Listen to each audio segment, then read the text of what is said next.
सभी से मिलकर के चलना नहीं जानते हो तो एक दिन वो होगा कि तुम कौड़ी के 3 बिक जाओगे, 3 बिक जाओगे, 3 बिक जाओगे। जैसे मेरे भैया इतने वचन कहे हैं और कहने के बाद में कहा कि पिताजी हम समझ गए, अब तुमको राज और कुर्सी पर बैठने की आवश्यकता नहीं है। मतलब अब तुम आराम चाहते हो, आराम चाहते हो, आराम चाहते हो, अब तुम आराम करो।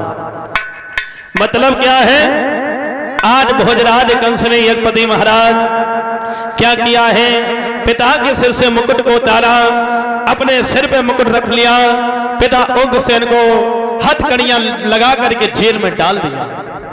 जैसे जेल में डाला, अब मंत्री से कहा, है मंत्री उसमें ये बताओ बोलिए कि हमारे शासन में यानी पिताजी के शासन में ज्यादा सुखी थे कि हमारे शासन में ज्यादा सुखी हो। और तो कोई नहीं बोला। एक बड़े बूढ़े बुजुर्ग खड़े हो गए, कहने लगे महाराज तुम्हारे पिताजी के शासन में, भैया तुम्हारे पिताजी के शासन में दीन दुखियों का सम्मान होता था और तेर को सुना जाता था, लेकिन आपके शासन में अत्याचार हो रहा है। जैसे इतने वचन कहे तो भोजराज कंस ने कहा कि जे बड़े दुखी हैं, इन्हें जाके जेल में डालो। हथकड़ियां बेड़ियां लगाई, जेल में डाल दिया। मंत्री सभा में पूछो और कोई सुखी है, दुखी है? और कोई दुखी हो तो फोन कर दियो। परिषद महाराज आप तो दुखी नहीं हो, ये सुखी है। यज्ञपति महाराज ने पहले मना कर दे कि हम दुखी नहीं है, डर लग गो। आज कोई नहीं बोलता है और कहने लगे मंत्री ऐसा करो, आज के बाद जो ये यज्ञ होता है यज्ञ नहीं किए जाएंगे। कल से कोई नहीं बन पे आएगा। हाँ कल से बंद। और सुनो, ये जो घी यज्ञ में जलाते हो इसको खाओ, शरीर बनाओ। ठीक है महाराज। और जितने पीले वस्त्र वाले दिखे सबको बांध करके जेल में डाल दो। समझाओ, अगर नहीं समझे तो जेल में डाल दो। ठीक है महाराज, जैसी आपकी आज्ञा। हाँ सुल्तान पीढ़ी को मैंने डाला। परिषद महाराज ध्यान रखना, कहा कि कल से ना यज्ञ होगा और हवनों को तोड़वा दिया जाए, मंदिरों को फड़वा दिया जाए। घी जलाते हो उसको खाओ, शरीर बनाओ, काय को जलाते हो।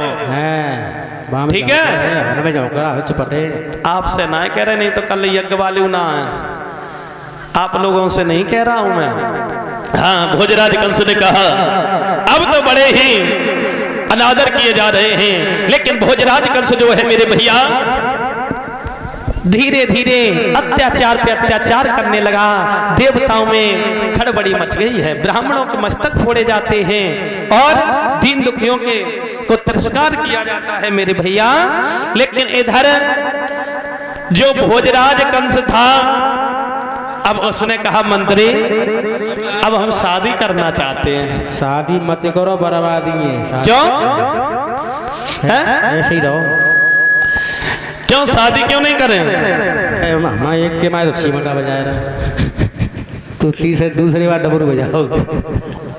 सही बात है मेरी मैया, शादी बर्बादी मान लो। जिनने शादी करी उनने लड़ुआ खाए बेजाने और जिनने ना करी बेजाने। वैसे ब्याह करवे वाले सुखी हैं कि बिना ब्याह वाले हैं? हाथ उठाइयो। ब्याह करे वाले को सुखी हो? सुखी है बिना उठाए। और बिना ब्याह वाले बढ़िया रहा, टेंशन फ्री, चांजा घूमो। हम बड़े टेंशन फ्री हैं, सही बता रहे कि अबे ब्याह ना है भाव, चांजा घूमत रहे। बुढ़ापे पे मालूम पड़ेगी तुम्हें, मत करो। क्योंकि देखो अगर ब्याह कर ले तो खर्चा बढ़ जाता है मेरी मैया। कैसे खर्चा? कि कहूँ तो उनकी लीपा पोती निगटी, कहूँ कछु नहीं घटो, कहूँ कछु नहीं घटो। तो ऋषि भैया से पूछो जितो कमाए के ले जा, सब उनकी शॉपिंग कराए दे, फिर भजियात भागवत में। बोली गोविंद भगवान की।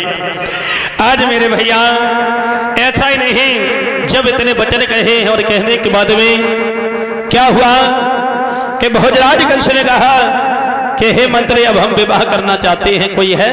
कहा हाँ महाराज है। मगध देश के बीच में जो जरासंध है उसकी दो बेटियां हैं अस्ति और प्राप्ति। कहा चलो।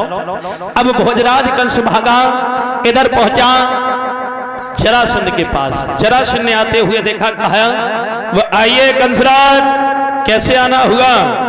कहा आए क्या, इज्जत से सम्मान से नाम लीजिएगा, हम राजा हैं, भोजराज कंस कहिएगा। आए क्या? तुम्हारी बेटियों के साथ में विवाह करने के लिए आए हैं।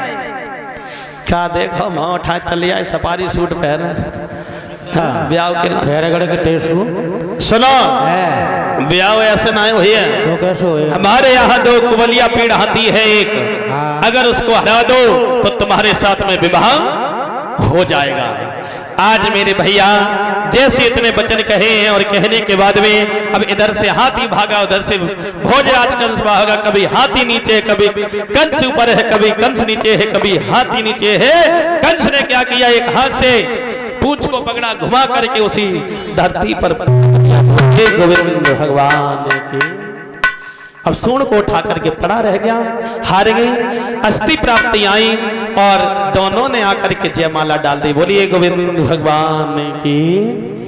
विवाह हुआ, संग में कुबलिया पीड़ हाथी दिया, जाओ ये तुम्हारी रक्षा करेगा, जाओ तुम्हारी रक्षा करेगा।